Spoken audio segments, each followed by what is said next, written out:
Hi guys, this is Dan from Magic Pachinko with another short video on a mid-70s fully restored pachinko machine. This is a Kyoraku. Certainly not one of the more prevalent brands that are out there, but still a very cool looking machine. I'll point out a couple of things on this that I really like. A couple of things I didn't like restoring this machine is they use slotted screws, tiny slotted screws.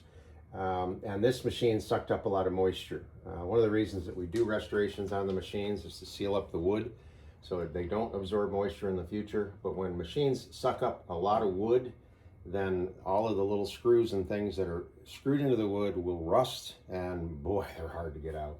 So again, not one of my favorites. I much prefer Phillips head screws. They're much easier to get out. So we'll take a look at this. All of the wood was protected, and there's the back. So pretty much the same sort of layout as any other vintage pachinko machine. There's a couple of things on here that are kind of cool, and I'll point them out. These holes were just cut by somebody so that you could drop a ball in on either side and get the machine to cycle. Has kind of an interesting ball drop mechanism here. I'll explain that in a minute. And if you notice over here, there's just this piece of metal sort of hanging all by itself. And then there's some holes here. And what somebody did at some point in time is they removed a portion of what I call the ball out mechanism. So pachinko machines are designed so that when there's not enough balls in the upper hopper for the machine to properly work, then this mechanism will prevent the player from launching more balls. Now keep in mind, in a pachinko parlor, there would have been somebody that would be scooting along behind the scenes and filling these things up. So it was pretty rare that the machines would run out of pachinko balls. But when you have home use, you only have like a bag of 500 pachinko balls. So you're going to load them in here. You're going to be able to play for, I don't know, let's just say 50 launches. Depending on how lucky you are, how much you win, eventually this tray doesn't have enough balls in it. It will affect these guys here, and it will shut the mechanism down. Now, if this were hooked up, it would also stop you from launching pachinko balls. So I don't really understand why people disengage all of this stuff, because the only thing that disengaging this would gain you is maybe 2 or 3 more launches before this system takes over, and it won't allow the jackpot to pay out. The drawback is that if you continue to play and the jackpot is not in a situation where it can pay out, the balls are going to start to jam down in here. They're just going to pile up down in here.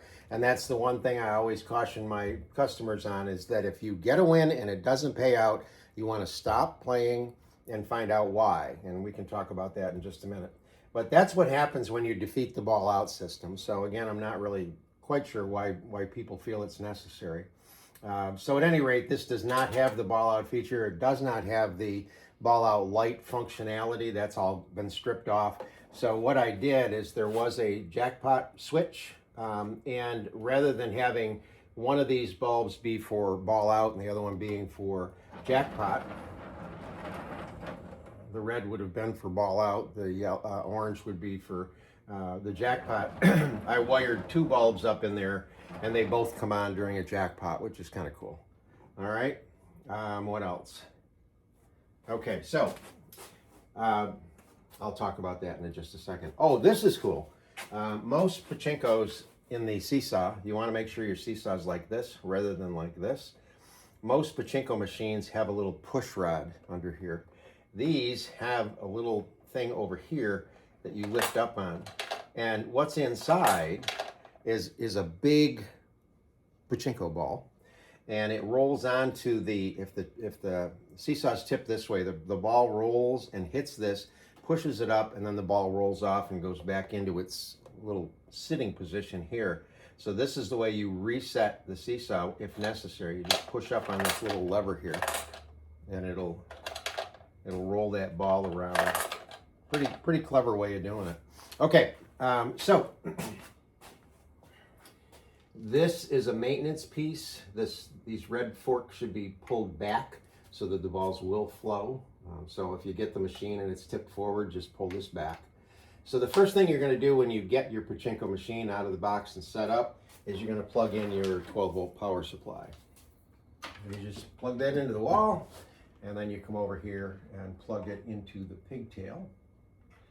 And if you had a ball out light system, the ball out light would come on because there's no balls in the machine. This one doesn't have it, so it's just a non-issue. So the second thing we're going to do is make sure that the ball dump release is set the correct way. So I'm going to bring the camera in, and this is the ball dump release right here. So what you want to do with this, whoops, sorry. Okay, we got it. Are we on it? Okay. Is you want to pull this to the left and down. Pull left and down. And it will latch, this piece will latch onto that little brass piece. Okay? So pull over and down. Now what that does is it keeps these guys, or it allows these guys to create a bridge from here to here. So when the balls come in, they're going to go across the bridge and into the jackpot. If this is open, these will swing down like this, and the balls will come out, hit this, and go down and exit the machine. So that's how you would clear the balls out if you wanted to empty your machine of completely of pachinko balls. So again, when you start, you're going to plug in, and then you go left and down, and then that's all set. So the first thing you do after these are in place is you simply take a handful, drop them in the upper hopper, and if you've set the machine up properly, they're going to run from the upper hopper across the upper feed chute into what's called the turnaround, into the lower feed chute, and then drop into the jackpot. And if you look in there, under this cover, the jackpot is the white plastic, you'll see 7 balls on either side of that jackpot. That's the correct amount of balls to be in there, and that's where the flow of balls stops. So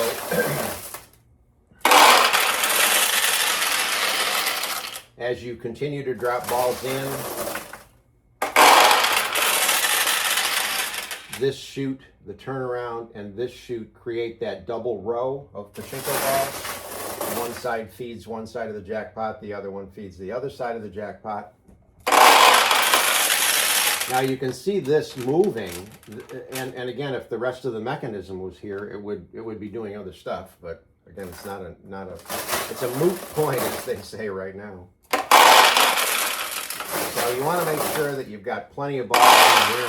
If you have a bag of 500, you're going to put 475 of them right there. I want this to be filled right up. Okay, so we've got plenty of balls in there now. Everything is set. I've done this already. I lifted up on this, and I've got the seesaw sitting like this rather than this.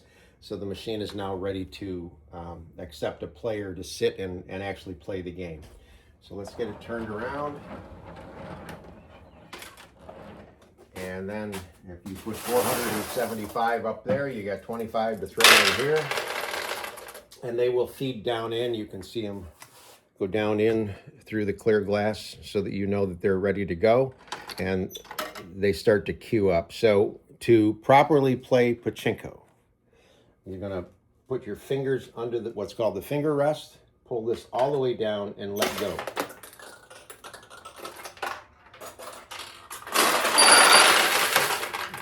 Nothing to it. Couple of things. Up here is a little window. You can see pachinko balls. If you look up there in the window and you don't see pachinko balls, that's your cue to take some of your winnings and transfer them back up into the upper hopper. So as you win, more and more balls come into this tray. It's easy to push this over, let them run down into the lower tray. It's easier to scoop them out of there, and just, depending on how you have your machine set up, just go right up over the top and drop them right back into the tray so that you can always see a supply of balls there. Okay, that's the easiest way to do things. Now, launching pachinko balls. You want to go all the way down first, because what that does is it gets a ball onto the launch ramp, and then you just let it roll off your thumb. Now, if you notice, when I did that, it zoomed over, hit the bumper, and then came back into the play field. So you can launch them like that every time, or this particular machine only has tulips in the middle. There's no tulips on either side. So some machines have tulips on either side, and if a tulip is open on this side, you want to try to drop a ball on this side and vice versa. This has just tulips in the middle. So an ideal launch on this machine, or any machine for that matter, is to bring the ball up and let it lose momentum right about here, and let it drop down through the center attractions, because then it will open the tulips. So you'll get used to the amount of pressure before you release. So I can get a ball to stay, I can get a ball to stay on the left side, or I can get it to go over on the right side. And it's just something that you will get used to. And you can launch these balls as fast as you want, as long as you do it what I call a complete launch. All the way down and let go, all the way down and let go. And you can do it very quickly.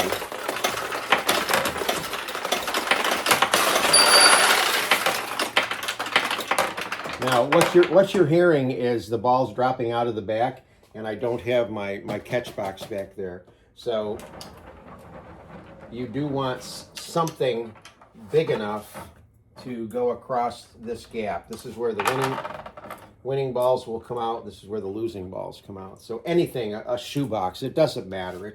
You just need to be able to catch it. Now, one thing I do want to point out, well, we still have the machine set up, and I'm going to cheat. If you watch up here, let me actually bring this in so you can get a good, there's glare. Hang on, let me get the glare out of there. Okay. Oh, I'm going in the wrong direction. Whoa, there we go. Okay. So watch that attraction. I really like that because of the addition of the sun rays, or whatever you want to call it, on that side, lights it up. I think that's just very cool. So this is a Kyoraku with a full restoration on it. Hope you like it. And, oh, there we go, right down through the middle. And we got a double pay.